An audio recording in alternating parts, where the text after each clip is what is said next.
മക്കളുള്ളവരോട് ഒരു 10 ചോദ്യം ഈ കുറഞ്ഞ സമയത്ത് ചോദിക്കാമെന്നാണ് വിചാരം. ആ ചോദ്യത്തിൻ്റെ ഉത്തരം പറയാൻ നമുക്ക് പറ്റുമെങ്കിൽ നമ്മളെ മക്കളുടെ കാര്യത്തിൽ നമ്മൾ ഉത്തരവാദിത്വം നിർവഹിച്ചിട്ട്. ഒന്നാമത്തെ കാര്യം, നമുക്ക് നമ്മുടെ മക്കളോട് സംസാരിക്കാൻ പറ്റുന്നുണ്ടോയെന്ന്. ആശയവിനിമയം നടത്താൻ 18, 19, 20, 25 വയസ്സായ മക്കൾ ഇവിടൊക്കെ നിങ്ങൾ വർത്താനം പറയലുണ്ട് സുഹൃത്തുക്കളെ. മക്കളോട് നിങ്ങൾക്കൊരു ആശയവിനിമയം സാധ്യമാകുന്നില്ലെങ്കിൽ സത്യത്തിൽ മക്കളെ പിടുത്തം നിങ്ങളെ കയ്യിൽ നിന്ന് പോയിട്ടുണ്ട്, അതിൽ യാതൊരു സംശയവും വേണ്ട. നമ്മളിൽ നിന്ന് അവർ വേറിട്ട് പോയി. കാരണം എപ്പോഴാണ് ഈ സംസാരം നിൽക്കുക എന്നറിയങ്ങൾ, അവർ ദിശ തെറ്റുമ്പോൾ അവിടെ കാഴ്ചപ്പാട് മാറുമ്പോൾ പിന്നെ നമ്മളോടൊന്നും പറയേണ്ട അവരവർക്ക്. നമ്മളെ കാഴ്ചപ്പാടും അവരെ കാഴ്ചപ്പാടും രണ്ടാവുമ്പോൾ അവർ തൽക്കാലം നമ്മളെ കാണാതെ വീട്ടിൽ വന്ന് കയറും, നമ്മളെ കാണാതെ ഇറങ്ങിപ്പോവും. അവൻ്റെ നമ്പറിൽ നിന്ന് എല്ലാവർക്കും ഫോൺ പോയാലും വാപ്പാക്ക് വരൂല, അവൻ അടുക്കളയിലേക്ക് വരൂല, ഉമ്മനോട് മിണ്ടില്ല, വാപ്പനോട് പറയില്ല. നമ്മുടെ മക്കളോട് നമുക്ക് എന്നും സംസാരിക്കണം. മരിക്കുന്ന തലേന്ന് പോലും നമ്മുടെ മക്കളോട് മറ്റാരോടും പറയുന്നതിലേറെ പറയാൻ കഴിയണം. എങ്ങനെ നമ്മൾ സംസാരിക്കാതെ അവർക്ക് ആശയവിനിമയം നടത്തുക? ലുക്മാൻ മകനോട് സംസാരിച്ചത് ഖുർആൻ എങ്ങനെ പറയാം? നിങ്ങളുടെ മക്കളോട് നിങ്ങൾക്ക് നല്ലത് പറയണ്ടേ? ചോദ്യം പറയണമെങ്കിൽ വർത്താനം പറയണ്ടേ? നമുക്ക് അവരോട് സംസാരിക്കാൻ പറ്റുക എന്നുള്ളത് ഏറ്റവും പ്രധാനപ്പെട്ട കാര്യം. അവരോട് നമുക്ക് പറയാനുള്ളതെല്ലാം തുറന്ന് പറയാനും അവർക്ക് നമ്മളോട് സംസാരിക്കാനും പറ്റണം. എന്താ സംസാരിക്കാൻ പറ്റാത്തത്? നമ്മളെപ്പോഴും അവർക്കിഷ്ടമില്ലാത്തതും അവർക്ക് താല്പര്യമില്ലാത്തതും പറയാൻ ശ്രമിക്കുമ്പോൾ അവർ നമ്മോട് സംസാരിക്കാതിരിക്കും. എല്ലാതും സംസാരിക്കാൻ സുഹൃത്തുക്കൾ, വെറും ദീന് മാത്രമല്ല, അവൻ്റെ പഠനത്തിലും അവൻ്റെ ഭൗതിക കാര്യങ്ങളിലും അവൻ്റെ താല്പര്യങ്ങളിലും അവൻ്റെ വിനോദങ്ങളും എല്ലാം വാപ്പയുടെ വിഷയമാകണം, ഉമ്മയുടെ വിഷയമാകണം. എല്ലാറ്റിലും സംസാരിക്കുമ്പോൾ അവർ നമ്മളോട് സംസാരിക്കാതെ ജീവിതത്തിൽ ഒരു കാര്യത്തിലും മുന്നോട്ട് പോകാൻ പറ്റൂല. അങ്ങനത്തെ ഒരു ആശയവിനിമയം നടക്കണം. മക്കളോട് ആശയവിനിമയം നടത്തണം എന്നുള്ളത് ഖുർആനിൻ്റെ കൽപ്പനയാണ്. തൻ്റെ മകനെ ഉപദേശിച്ചു കൊണ്ടിരിക്കെ ലുക്മാൻ തൻ്റെ മകനോട് പറഞ്ഞു. അപ്പോൾ മക്കളെ സംസാരിച്ചുകൊണ്ടിരിക്കുക, ഉപദേശിച്ചുകൊണ്ടിരിക്കുക, കാര്യങ്ങൾ പറഞ്ഞുകൊണ്ടിരിക്കുക എന്നത് വാപ്പമാർ, രക്ഷിതാക്കൾ ചെയ്യേണ്ട ഒരു അടിസ്ഥാന കാര്യമായി പഠിപ്പിക്കുന്നു. അപ്പോൾ മക്കളോട് സംസാരിക്കലുണ്ടോ? ഉണ്ടെന്ന് നമുക്ക് നിർഭയത്വം പറയാൻ പറ്റുന്നുവെങ്കിൽ നമ്മുടെ മക്കൾ ഇപ്പോൾ നമ്മുടെ കൺട്രോളിലാണ്. രണ്ടാമത്തൊരു കാര്യം, എന്തെങ്കിലും സുഹൃത്തുക്കളെ അടിസ്ഥാന വിഷയങ്ങളിൽ എന്തെങ്കിലും സംശയം കുട്ടികൾ പറയലുണ്ട്.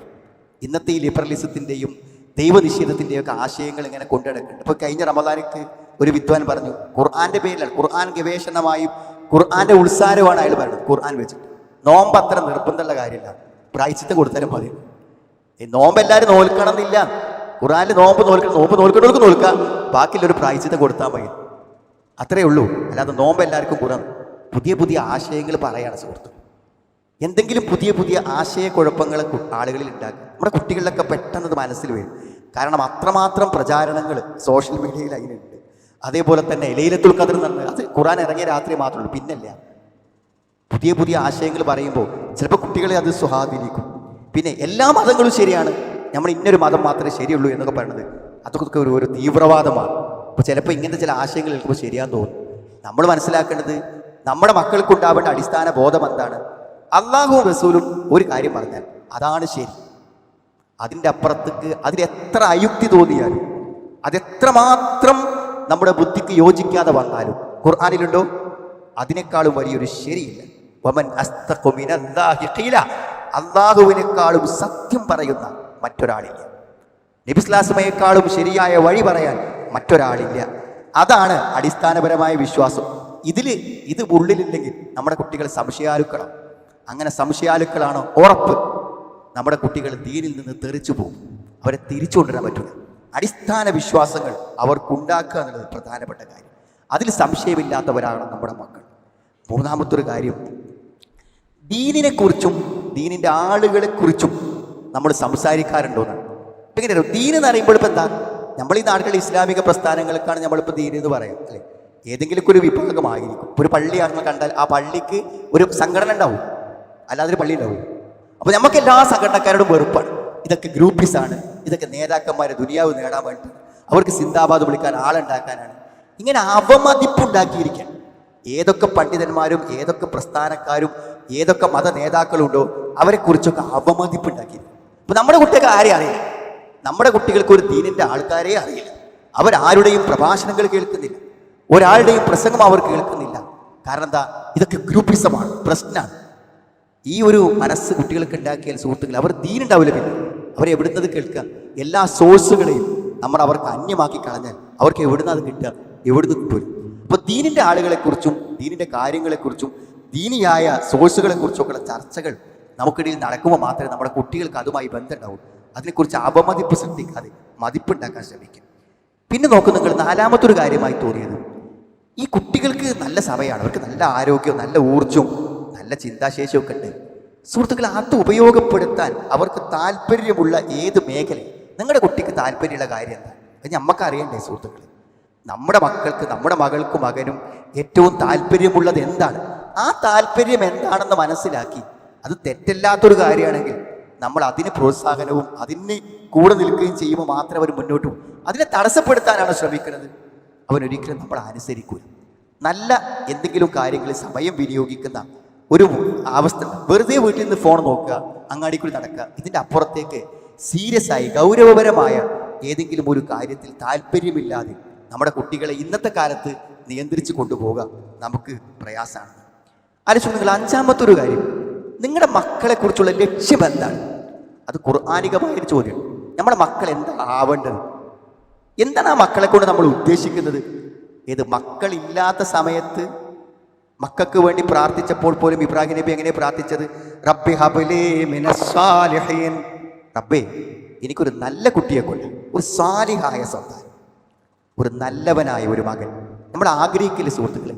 ചില ആളുകളെയൊക്കെ കാണുമ്പോൾ എന്തൊരു നല്ല മനുഷ്യൻ, നമ്മുടെ മക്കളൊക്കെ ഇങ്ങനെ ആയെങ്കിൽ നമ്മൾ ആഗ്രഹിച്ചു പോയി. ഒരു നന്മയുള്ള, നാട്ടിന് ഉപകാരപ്പെടുന്ന, ദീനിന് ഉപകാരപ്പെടുന്ന, അവന് തന്നെ ഉപകാരപ്പെടുന്ന, മാതാപിതാക്കൾക്ക് ഉപകാരപ്പെടുന്ന ഒരു നല്ല മകനുണ്ടാകുക എന്നാണ്.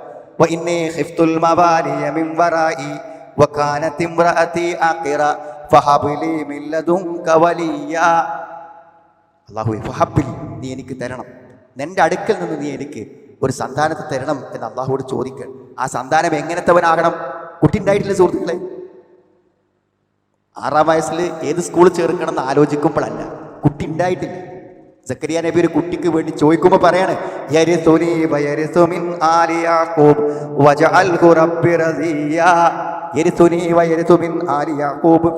എന്നെയും യാക്കൂബിന്റെ കുടുംബത്തെയും ഒക്കെ അനന്തരമെടുക്കാൻ പറ്റുന്ന, ദീനിയായ നേതൃത്വം കൊടുക്കാൻ പറ്റുന്ന, ഞങ്ങളുടെ കുടുംബ പരമ്പരക്കും ഈ സമൂഹത്തിനും മത നേതൃത്വമായി തീരുന്ന ഒരു മകനെ എനിക്ക് നീ തരണം റബ്ബേ.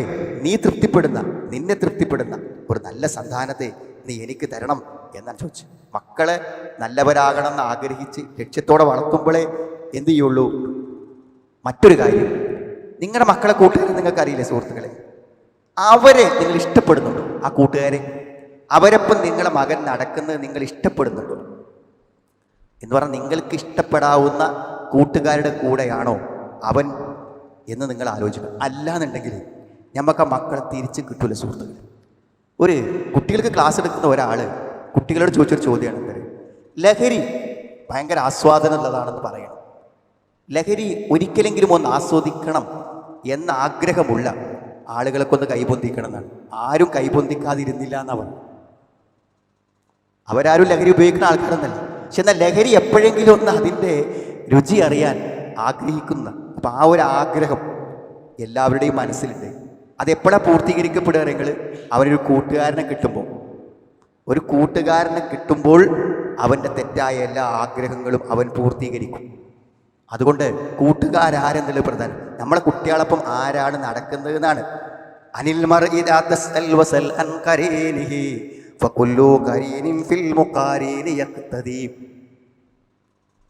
നീ ഒരുത്തിനെ പറ്റി ചോദിക്കണ്ട, ഓൻ്റെ ഒപ്പം നടക്കണവനെ പറ്റി ചോദിച്ചാൽ മതി. നീ ഒരാളെ പറ്റി ചോദിക്കണ്ട, ഓൻ്റെ കൂടെ ആരാന്ന് ചോദിച്ചാൽ മതി. അപ്പം അറിയാം അവൻ്റെ കോലം.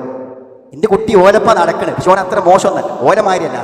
എങ്ങനെ അവരെ കൂടെ തന്നെയാണ് നടക്കുന്നത്, പക്ഷെ എൻ്റെ കുട്ടി ഒരു മോശക്കാരനല്ല. നിങ്ങൾ എങ്കിൽ മോശക്കാരനാകുന്ന ഒരു സമയം വരാനുണ്ട് എന്നാണ്. അർറജുലു അലാ ദീനി ഖലീലിഹി ഫൽയൻദുർ അഹദുക്കും മൻ യുഖാലിൽ. സുഹൃത്തിൻ്റെ മതത്തിലാണ് ഓരോരുത്തരും. ആരുമായി കൂട്ടുചേരുന്നു എന്ന് അവൻ പരിശോധിക്കട്ടെ എന്നാണ്. സുഹൃത്തുക്കൾ, നമ്മുടെ മക്കൾ ബോധപൂർവ്വം നല്ലവരാകാൻ നമ്മുടെ വീട്ടിൽ എന്തെങ്കിലും ഏർപ്പാടുണ്ടോ? 9 മണി കഴിഞ്ഞാൽ മൊബൈൽ നോക്കാൻ പറ്റില്ല, അങ്ങനെ ഒരു നിയമമുണ്ട് നമ്മുടെ വീട്ടിൽ സുഹൃത്തുക്കൾ. ഒരു 9 മണിയാകുമ്പോൾ വീട്ടിൽ തിരിച്ചെത്തണം. രാവിലെ എഴുന്നേറ്റാൽ എന്ത് ചെയ്യണം? അവൻ ഒരു പേജ് ഖുർആൻ ഓതണം. 5 നേരം നിസ്കരിക്കുന്ന കാര്യത്തിൽ ഒരു വിട്ടുവീഴ്ചയുമില്ല. നിനക്ക് ഈ വീട്ടിൽ കയറണമെങ്കിൽ, ഇവിടുന്ന് ഭക്ഷണം കഴിക്കണമെങ്കിൽ, നീ ഇവിടുത്തെ ഒരു മെമ്പറാകണമെങ്കിൽ 5 നേരം നിസ്കരിച്ചിരിക്കണം. അങ്ങനെ വല്ല നിയമങ്ങളുണ്ട്. അങ്ങനത്തെ നിബന്ധനകളും നിയമങ്ങളും ഇല്ലാത്തൊരു കുടുംബാന്തരീക്ഷങ്ങളിൽ നിന്നും ഒരു കുട്ടിയും നന്നായി വന്നിട്ടില്ല. ഒരു കുട്ടിയും നന്നായി വന്നിട്ടില്ല. എല്ലാ നന്മകളും വീട്ടിലുണ്ടാകുന്ന നിയമങ്ങളിൽ നിന്നാണ് അവിടെ നിന്ന് നമ്മൾ മനസ്സിലാക്കണം സുഹൃത്തുക്കൾ. ഒന്നും കൂടി, നമ്മുടെ കുട്ടികളെ നമുക്ക് വിശ്വാസമാണ്. പോയിക്കോട്ടെ, 4 ദിവസം എവിടെ പോയാലും ഒന്നും സംഭവിക്കില്ല. അവനൊരു 500 രൂപ അവനെ കയ്യിൽ കൊടുത്താലും ഒന്നും സംഭവിക്കില്ല. അവനൊരു മൊബൈൽ വാങ്ങിക്കൊടുത്താലും അതുകൊണ്ടൊരു ദോഷം ഉണ്ടാവില്ല. നമുക്ക് വിശ്വാസമുണ്ടോ? നമ്മുടെ മക്കളെ നമുക്ക് വിശ്വസിക്കാവുന്ന രൂപത്തിൽ അവർക്ക് അടിസ്ഥാനപരമായ ബോധം ഉണ്ടാക്കാൻ നമുക്ക് കഴിയണം. നമ്മുടെ മക്കൾക്ക് വേണ്ടി നമ്മൾ പ്രാർത്ഥിക്കണം. എന്തിനു വേണ്ടിയാണ് മക്കൾക്ക്, എന്ത് കാര്യത്തിനാണ് മക്കൾക്ക് വേണ്ടി നമ്മൾ പ്രാർത്ഥിച്ചത് എന്ന് ആലോചിക്കുമ്പോൾ നമുക്ക് മനസ്സിലാകും നമ്മളൊരു ഗൗരവത്തോടു കൂടി അവർക്ക് വേണ്ടി പ്രാർത്ഥിച്ചിട്ടില്ല. വാപ്പ മക്കൾക്ക് വേണ്ടി പ്രാർത്ഥിച്ചാൽ അത് അള്ളാഹു സ്വീകരിക്കപ്പെടുന്ന പ്രാർത്ഥന.